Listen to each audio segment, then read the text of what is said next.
Somerton Man is probably Australia's most enduring mystery.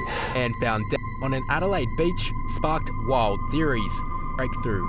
It will be up to the coroner to confirm who the Somerton Man was, but we still don't know why or how he ended up here on this beach. 70 साल से भी ज्यादा हो चुके हैं इस case को। Australia के सोमरटन ब्रिज पे एक आदमी मिलता है। वहाँ के आसपास वाले लोग उसको देखते हैं, देखते ही वो पुलिस वालों को इन्फॉर्म करते हैं। पुलिस वहाँ पे आती है, अपनी इन्वेस्टिगेट करती है और उनको वहाँ पे कुछ भी पता नहीं चल पाता कि ये आदमी कौन है, किसने इसको मारा, कैसे इसकी डेथ हुई है और ये यहाँ पे कर क्या रहा है।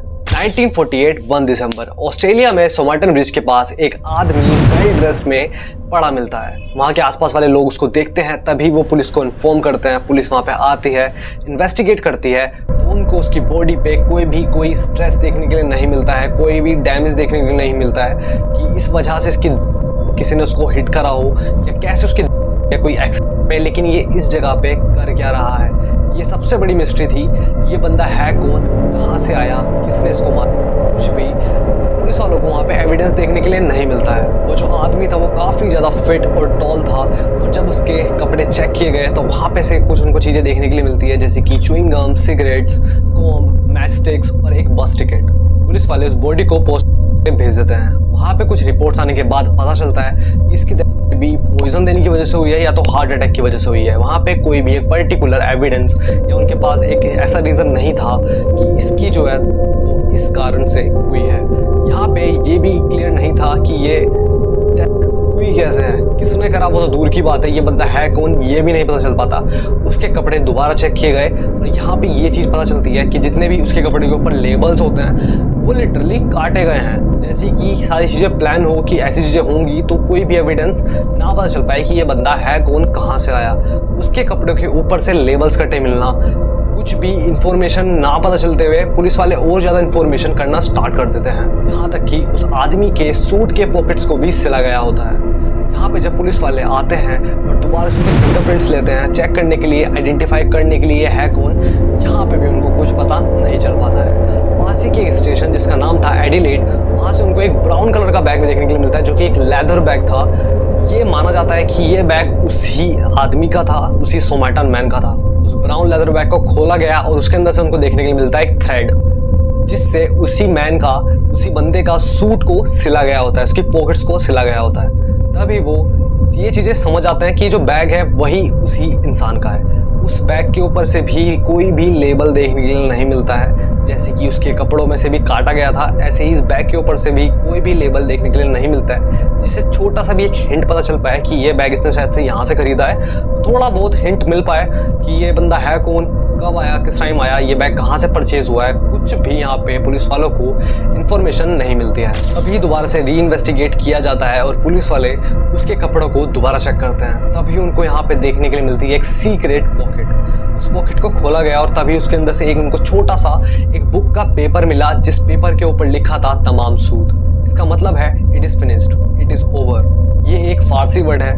और ये जो एक छोटा सा पेपर के ऊपर ये लिखा था तमाम सूद, ये एक राइटर की बुक थी, उसमें से ये पेपर फाड़ा गया होता है, जो कि 12th सेंचुरी की बुक थी, जिसका राइटर था ओमार खयाम। वो एक छोटा सा बुक का पेपर का पीस पुलिस वालों को तो मिल जाता है, लेकिन वो कहाँ से फाड़ा गया, किस बुक से फाड़ा गया, वो बुक उनको अभी तक नहीं मिलती है। तभी कुछ लीड्स के थ्रू, कुछ चीज़ों की वजह से उनको वो बुक मिल जाती है कार की बैक सीट से। अब उस कार का पता लगाना स्टार्ट करते हैं वो लोग, तो कार के पीछे कोई भी नंबर प्लेट नहीं मिलता है, इसका ओनर कौन है कार का, ये कहाँ पे खड़ी मिली, कुछ नहीं पता चलता।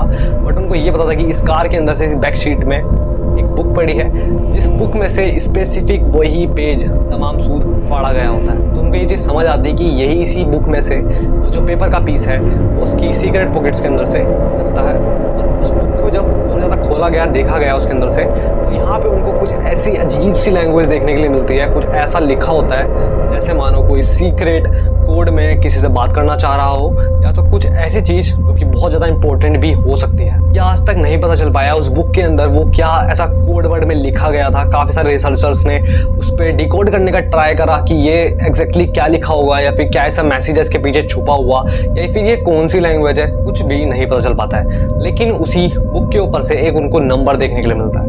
वो जब उस पर कांटेक्ट करते हैं तब यहाँ पे पता चलता है वो एक लड़की का नंबर है जिसका नाम था जेसिका। तब उससे इस बुक से रिलेटेड पूछा गया कि ये बुक तुम्हारे पास कैसे थी, इस पर तुम्हारा नंबर मिला है। तो यहाँ पे वो बताती है कि वो जो बुक है उसने वो अपने एक बॉयफ्रेंड को दी थी। जब उसके बॉयफ्रेंड से पता करा गया कि ये बुक के पीछे क्या रीज़न है, ये बुक तुमको कहाँ पे मिली या तुम्हारे पास से कहाँ गई, तो उसको भी कुछ नहीं पता होता है कि ये बुक मेरे पास कैसे आई, कहाँ से आई, या फिर ये अब कहाँ पे है, आप लोगों को कैसे मिली, कुछ भी उनको यहाँ पे इंफॉर्मेशन पता नहीं चल पाती है। उस टाइम पे ये केस बहुत ज़्यादा बार री इन्वेस्टिगेट किया गया, बट एंड द एंड यही लोगों का मानना था कि ये कोई जासूस था जो कि एक अपना मैसेज देने आया था। उस टाइम पे जो है वर्ल्ड वॉर 2 भी चल रहा होता है, तो उनको यही पता चलता है कि ये कोई जासूस है, कुछ तो ऐसे इसके पास इंफॉर्मेशन थी जो कि इस जगह पे आके किसी इंसान को देने आया था, या फिर ये कोई तो ऐसा एजेंट है किसी और कंट्री का जो यहाँ पे कुछ खतरनाक चीज़ें प्लान कर रहा होता है। अभी रिसेंटली इंफॉर्मेशंस के अकॉर्डिंग ये चीज़ पता चली कि जो समाटन की कवर थी उसको खोदा गया दोबारा से री इन्वेस्टिगेट करने के लिए 70 साल बाद, और यहाँ पे जो है फाइनली वो चीज़ पता चल गई कि ये इंसान कौन है, कहाँ से आया है। फाइनली ये जो मिस्ट्री है वो सॉल्व हो चुकी है। उस टाइम पे जो लोगों ने इसका नाम रखा था वो दिया गया था सोमाटन मैन, क्योंकि ये एक सोमाटन ब्रिज के ऊपर मिलता है।